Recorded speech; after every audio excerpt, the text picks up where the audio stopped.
You're listening to I Feel For You. I'm Dionne, a creative coach, yoga teacher, writer, DJ, amongst other majigs, but mostly a human being, exploring being, hopefully with you, in this kind of conversation, aka a podcast. This week we are exploring how we honour our journey, with a focus, I suppose, on rituals for the winter time. I hope it's useful. In life, we're often doing, achieving, making, creating, producing, running, seeking, developing, exploring, and so on. There tends to be less emphasis on being, taking into consideration what we're achieving right now. Yes, right this second, you, human creature of excellence and wonder. How do we get more balanced and present and intentional in the everyday, appreciating the moments, the process, the details and the messiness that makes life what it is? Even when we are doing stuff, perhaps reaching the end of something or ticking off a to-do list, the moments when we complete stuff, however big or small, are often overlooked as we tend to already be seeking out what's next. It's this mountain we're climbing, like forever, and it's not letting up. It's a bit like an old crush of mine, Sylvester Stallone in Cliffhanger. I know, that was unexpected, right? I preferred him in Demolition Man, to be honest. More robots, more sci-fi, more fluids. Anyway, there's always going to be more stuff we could do, because is anything ever really done? Or are we perpetually unravelling layer upon layer of doing? That's another story. But how about taking a moment right now to appreciate this exact point on your life mountain, to take stock and say, yeah, I'm right here, still out on these streets, surviving, making, creating, facing each day and challenge and thrill with might and tenderness in the best way that I can. I don't know, but I do believe we can influence the tempo we climb our mountains, the dulcet grunts and groans we might make along the way, the snacks we have on the road, and how we choose to honour our journey. How do you stay present and intentional in your day? I'm into rituals, so I thought I'd offer you an episode that explored my personal morning routines for the winter. I've just got back from what was a dreamy winter warmer retreat in Brighton, hosting amazing people with lots of cosy times, loads of yoga and movement and explorations and space-making adventures and meditation, divine food, loads of creative activities and rituals to gear folks up for the new year, whenever they decide they want to start their year, because, you know, we create our own rules. For more on that and New Year madness, perhaps listen to episode 4. I will link you in the show notes. The retreats I lead really tend to be about sharing many of the tools and techniques that I use every day that help me out in different seasons, and things that offer me focus and clarity and feel good. And taste good, obviously. And the morning rituals are always popular with people, so I thought I'd share mine with you today. Of course, it goes without saying that this is stuff that I've been trying out for myself over the last 10 years or so. I find rituals really help me to carve in moments of space in the day, as well as self-care, prioritizing it, which can be easy to slip up on. They can also be a good check-in and foundation to start the day off right, intentionally, as you want it to be, designing your mornings.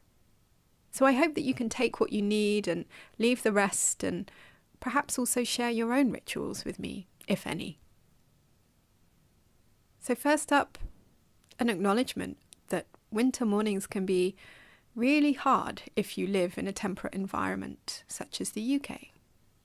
Simply, there's less sun, which means there's less energy, and usually more time needed for rest. Like bears and other hibernating creatures, there's a reason in nature why we require more rest and more sleep. So let's take some tips from them and be resourceful with our energy. And my morning routines really start the night before, to be honest. Getting enough rest. So I tend to have an evening routine that initiates sleep, for example, bath time, reading time, no screen time, and so on. I find those things all really help, especially with things like the screen. I realize that especially in the winter, when the nights draw in a lot earlier, we might not be able to just log off and go and sleep in a cave like a bear at 4 p.m. And so we're likely to be using our screens, our phones, computers, and so on, which tend to emanate quite a strong glare, which can interrupt our natural rhythms.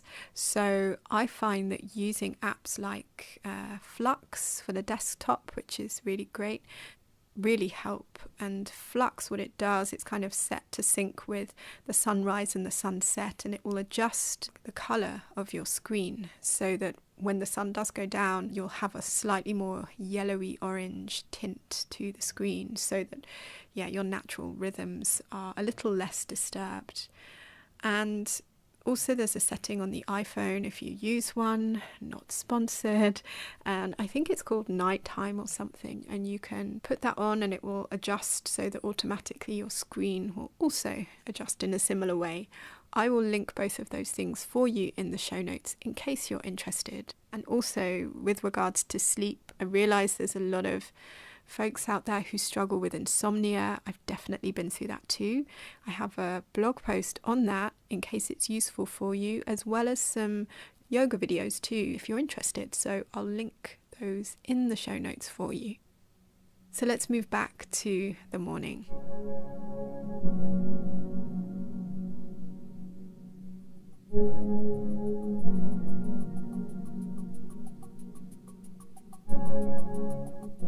So in the mornings, I don't usually set an alarm unless I have an important meeting or a meeting. And I know that I'm really lucky in that way, but I've kind of trained myself to have a sort of personal alarm, I guess. It's just my body is used to certain rhythms, I suppose. And I guess that's why rituals really help me. So my body clock tends to understand when it's time to wake up. That is, of course, unless I'm struggling with anxiety, which happens. And in those cases, my friends, I take extra gentle care of myself. And also, I've got a series of yoga videos for anxiety if you need. So please check out the show notes for more on that. There's kind of meditation style stuff, there's movement stuff, there's breath work. So I really hope that helps. So meeting the morning from wherever you're at is important. And ideally, we want that to be a good place. So if it's a work day for me, and to be honest, each day tends to be because I work for myself and I'm still working on getting my Oprah day down. Oprah day, by the way, is my Sunday's off day, which is a little out of sync at the moment since it's been an event-heavy autumn-winter, but I'm working my way back to it. So each work day, each work morning tends to begin with me reaching for my phone. Yes, I know. I will check in on Instagram usually, Black Twitter, some kind of animal meme, and then I'll take my thyroid medication. So for those of you who don't know, I was diagnosed with an underactive thyroid a few years ago, which essentially meant I changed many, many things, and I became obsessed with exploring self-care. It also meant that I had to implement massive changes, and that included prioritizing rest and taking my sleep routine really seriously. I also removed a lot of stuff from my diet. I added new stuff to my diet. Some of you might remember when I gave up coffee. I also gave up sugar and for a time gluten. Anyway, those of you with underactive thyroids, there's loads of resources online. Do your own research and of course speak to your doctor, and also let me know your thoughts and tips in the comments. And if you're interested in me doing a blog post or a podcast talking about hypothyroidism, Do let me know. So we're still in bed at this point. Medication check, along with a big glass of water. Then to oil pulling.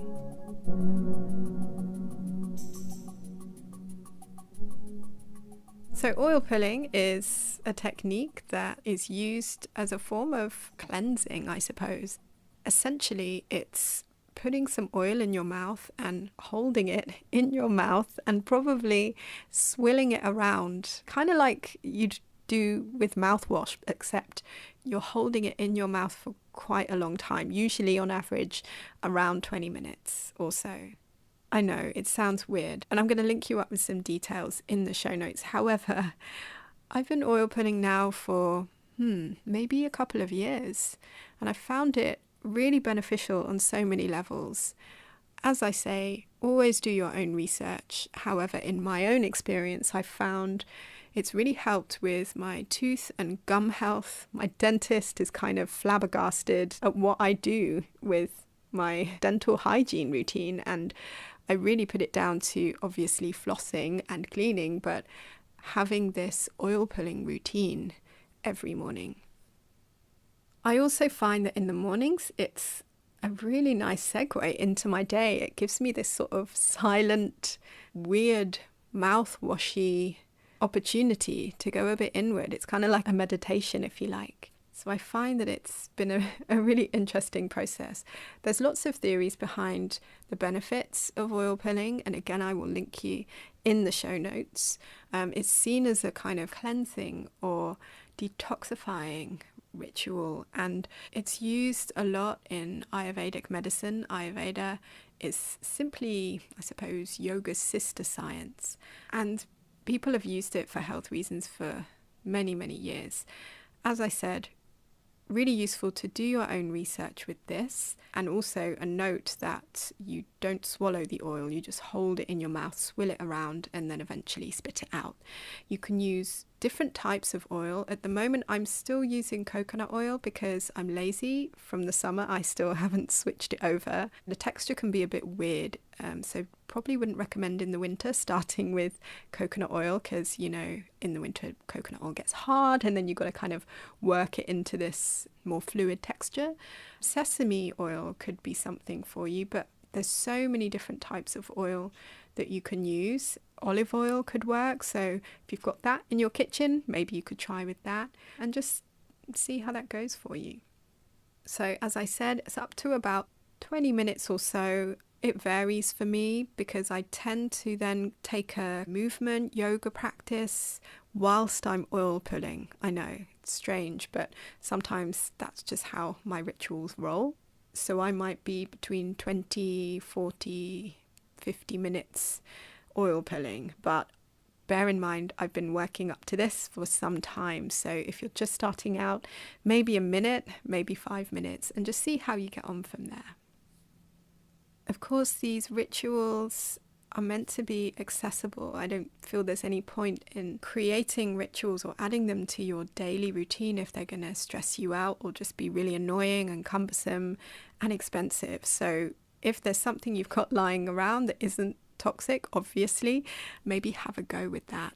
As I said, I use coconut oil because I've just been using that most of this year, and coconut oil is something I've always got lying around in the house. It's our staple cooking oil, a makeup remover. I use it for salt scrub bases. I use it in my hair as a conditioner, and also ashy rescuer for my skin in the winter when I need it. So that's why I use coconut oil. So don't at me with, hate mail from Ayurveda community. Thanks. So moving on, pulling for around 20, 40, 50 minutes. When I'm oil pulling, I'll take some movement practice, yoga, rolling around on the floor, rolling around in my bed if I'm feeling extra tired. You know what I mean, don't you?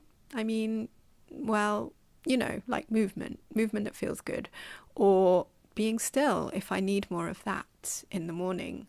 And I think that's really the key in having a daily yoga practice. For me, I tend to prefer having my practice in the morning. I find that it kind of sets me up, especially in the winter when it becomes more difficult to kind of get going. Just having that little time out to just focus and get things moving, get things flowing really has been so helpful for me. But also I think it's worth saying that starting my home yoga practice was one of the hardest things I ever did in my yoga relationship. It took me around 10 years to get there, and now I'm 8 years in and feeling very grateful for it. I find that having this time out to connect to myself really helps me to tune in with what I need, and no matter the season, I think that it's useful for all of us to really try to sink in as much as we possibly can. So in the winter, bearing in mind that a lot of nature is kind of going back into the earth, or it's going very inward, it's hibernating, it's sort of shutting down. The leaves aren't there anymore. There's not really much new growth. There's this kind of energy that's focused very much on regenerating. Even though we can't really see it underground, we know that that's what's happening with the trees and the plants and so on. Also with the animals, they're stocking up their energy so that they can come back out in the spring and do their thing. So that rhymed, wasn't intentional, but we have a lot to learn from nature, and that's why I really enjoy Ayurveda, because it's very much about syncing more with nature and using ritual and other stuff to do that. So, movement. For those of you that are struggling to start a yoga regime, or that sounds really harsh, doesn't it? Those of you that are struggling to start a yoga practice at home on your own, please be reassured that it has taken me a really long time to do it, and that I think the biggest hurdle to it is the idea of having a home yoga practice. That sounds a bit ambiguous, but I guess what I'm trying to say is remember that you can begin any time. Take the pressure off of yourself for this practice to be defined by anyone else, or the expectation that it needs to be any particular way. So if you need more encouragement on that, please go to episode 1 of this podcast. Just do the damn thing already. And also, if you're looking for an accompaniment to your practice, like a video to support you, I've got your back. So if you type in yogawithdionne.com and also check the show notes, you can find all my yoga videos on YouTube, and there's loads of different styles and lengths. And yeah, just have a look around, let me know, and if you've got requests, send them over and I will do what I can.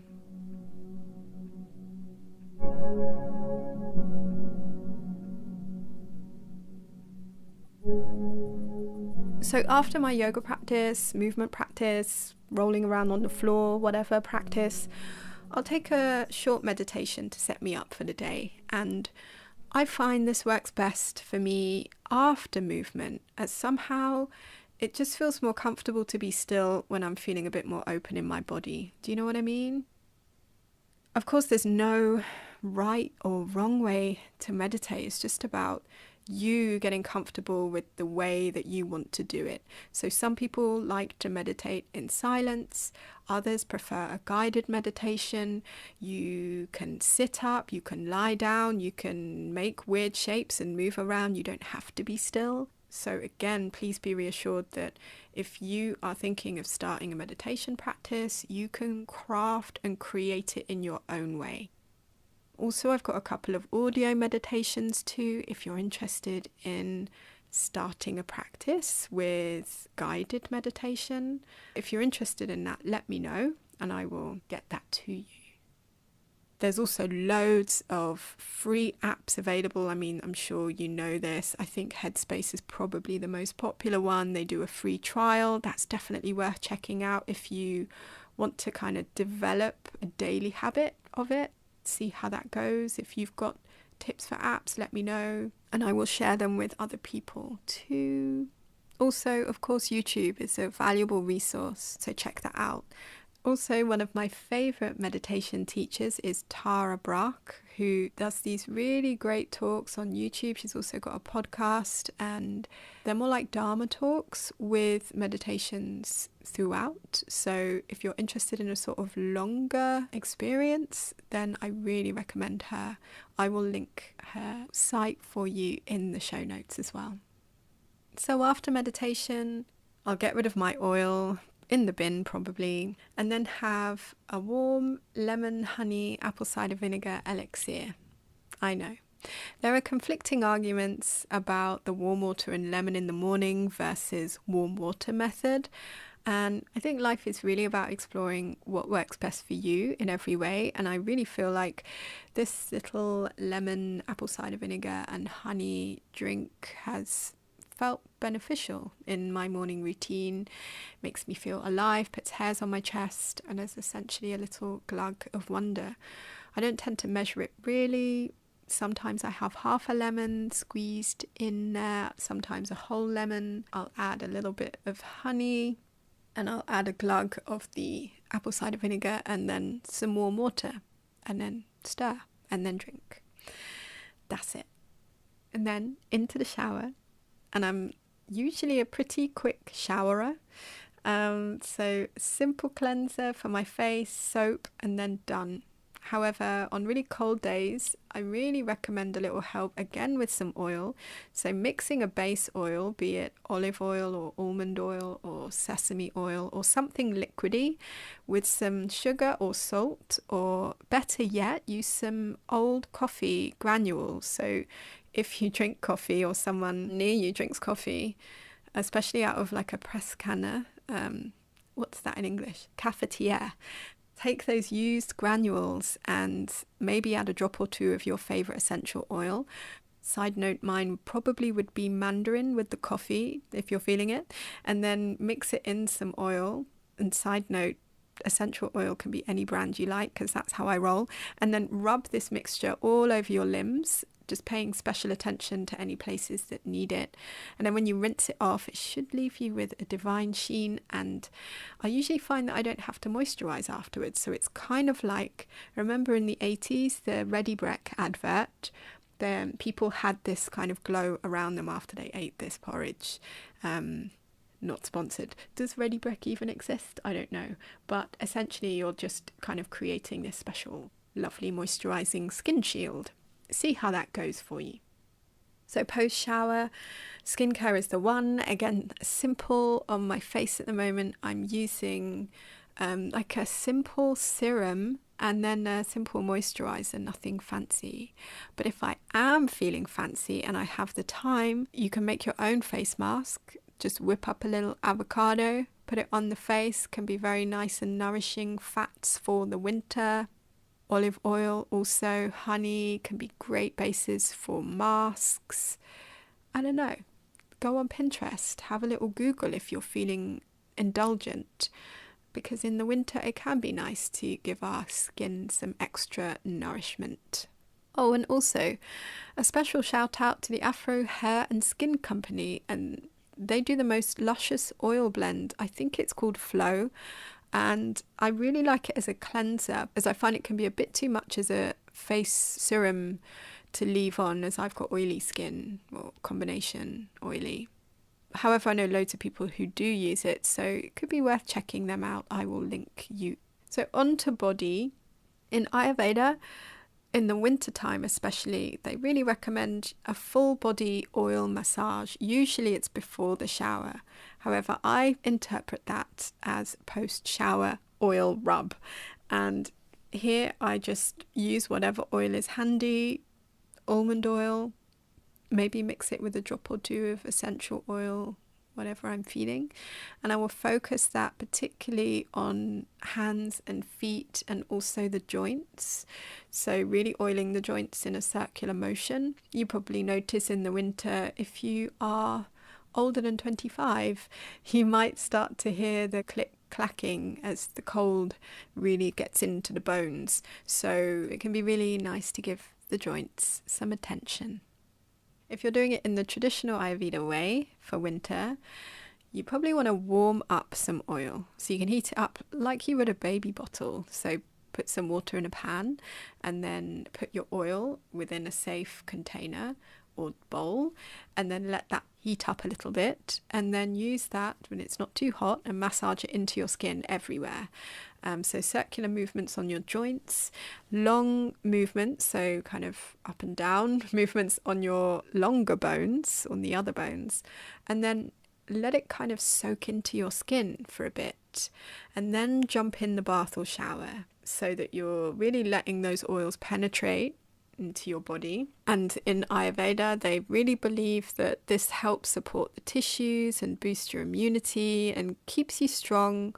And it's sort of like a preventative measure at this time of year, especially when people get colds and flu. So we know that our skin is the biggest organ on our body, so being protected there is usually a good idea.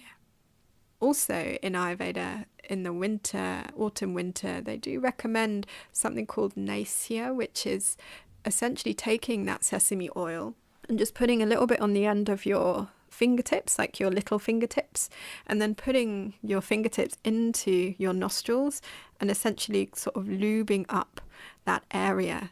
So again, in the autumn, winter, when there tends to be a lot of people that are under the weather, we might notice ourselves from going from the cold into warm places, then back out again. We might find that we have sinus stuff going on, or simply that our noses may be running a bit more and then drying up and so on.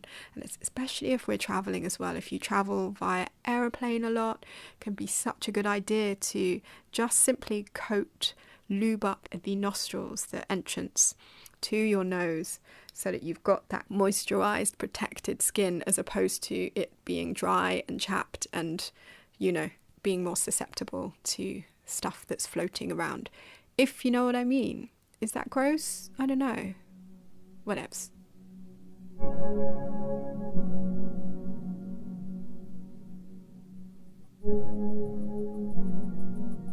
So, after all that oily business, I'll then put on my work uniform, which sounds funny because it's me, and my alter ego Ethel tends to like to create an outfit mood every day. She's slightly diva-ish and likes to imagine herself as a kind of Eartha Kitt, Diana Ross character. However, practical me has found that a simple uniform really helps me to conserve energy for the other stuff. I tend to work from home a lot, or head to my local coffee shop, and I'll start my desk time with morning pages. I know this podcast is becoming a lot about morning pages, but they're a vital part of my morning ritual and kind of seal off the cleansing part of my day. It's kind of a chance for me to cleanse my mind in case there's any kind of leftover unhelpful residue lurking around. As usual, I will link you in the show notes on morning pages. Shetel wrote a post about his relationship with morning pages, with a guide on how you can incorporate them into your everyday, and I recommend them to everyone. Do you do morning pages? Let me know.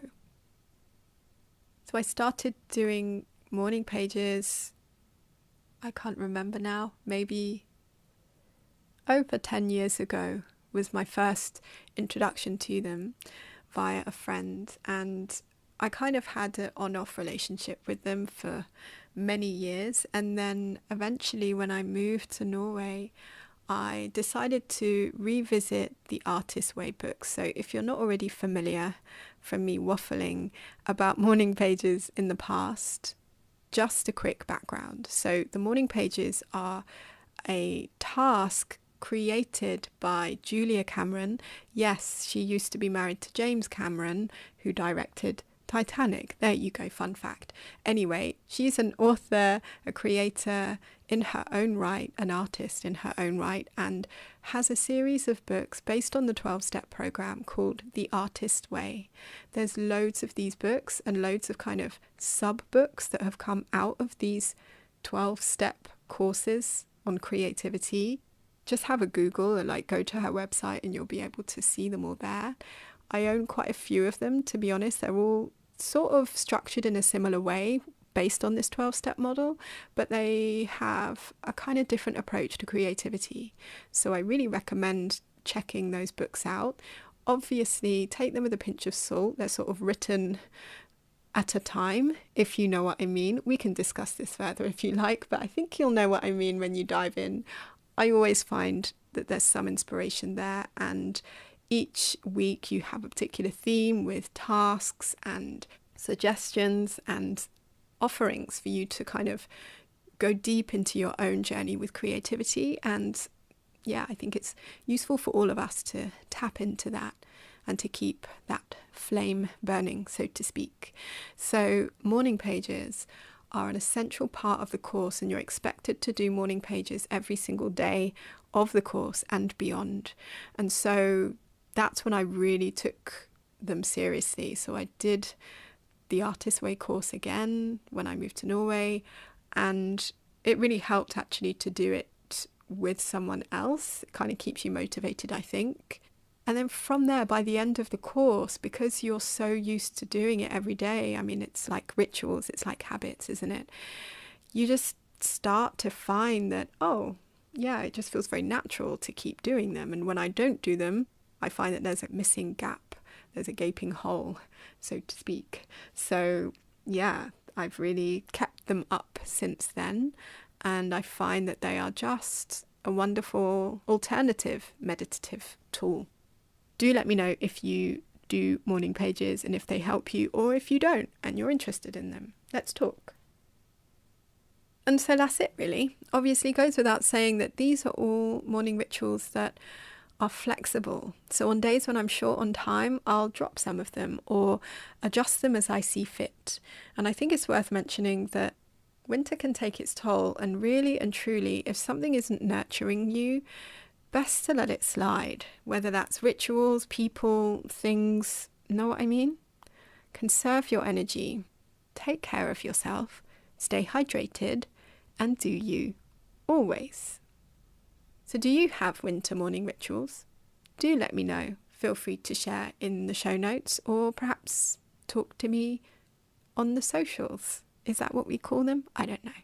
You can find all the show notes as ever on ifeelforyoupodcast.com, or find me on Instagram. You know the drill. Tell me how you feel. On Instagram, I'm Dionne with 7 underscores, because I don't know why. And on Twitter, sometimes Dionne just with 1 underscore. And also via my website, dionne.space. So as always, all the stuff I mentioned in the show will be in the show notes, ifeelforyoupodcast.com. And if you're interested in working with me, I'm opening up 2 slots for creative coaching at the end of this month. That's January 2018. So get in touch if you want to find out more about how I can support you to get clear, focused, and in flow. The link is in the show notes. So all that remains is to thank you so much for listening, and thank you also for all your lovely feedback so far on this journey. And if you dug this podcast, please consider subscribing and/or giving me a review on iTunes, because it really helps other like-minded good people to find the show. So until next time, take care of you. I feel for you.